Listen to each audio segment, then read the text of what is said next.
এখানে পানির পুরো 24টা বোতল রয়েছে। সন্ধ্যার মধ্যে সবগুলো পানির বোতল বিক্রি করতে হবে। যদি বিক্রি করতে না পারো তাহলে বুঝে নিও। আরে সাহেব, আমি তো হাতে ব্যথা পেয়েছি, আমি কিছু জানি না। যাও, বাস চলে এসেছে। এই নাও পানি, আর মনে রেখো। জি সাহেব, আর চেষ্টা করব। আরে ঠান্ডা ঠান্ডা পানি সাহেব, পানি লাগবে না? বেটা, ঠান্ডা ঠান্ডা পানি, আর পানি নিবেন না? ভাই ভাই, একটা পানির বোতলও তো বিক্রি করতে পারলাম না।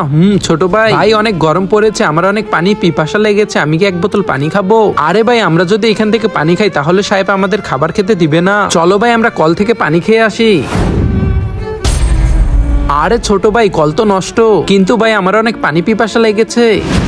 আরে পানি লাগবে, পানি, ঠান্ডা ঠান্ডা পানি, পানি পানি। আরে ঢাকা বরিশাল, এখানে আসো ভাই, পানি নিবেন? ছোট ভাই অনেক গরম পড়েছে, আমাকে এক বোতল পানি দাও। আরে তোমরা, কিন্তু তারপরে যা হলো সেটি দেখলে তুমিও অবাক হয়ে যাবে। নিচে থাকা সাদা সাবস্ক্রাইব বাটন দিয়ে কেউ যদি সাবস্ক্রাইব করে দেয় তাদের বাবা মা চিরকাল বেঁচে থাকবে।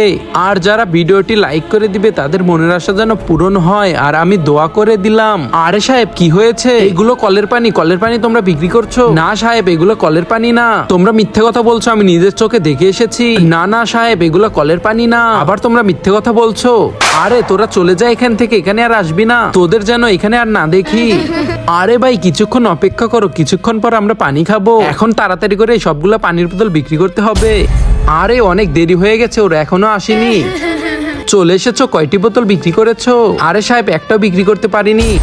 তোমাদের সকালে কি বলেছিলাম? তোমরা সকাল থেকে কি করেছো? একটি বোতল বিক্রি করতে পারোনি। আরে সাহেব, আজকে আমাদের কাছ থেকে কেউ পানির বোতল কিনছে না, তাইলে তোমরা পানি বিক্রি করতে পারোনি। আজকে দুপুরে কেউ খাবার পাবে না।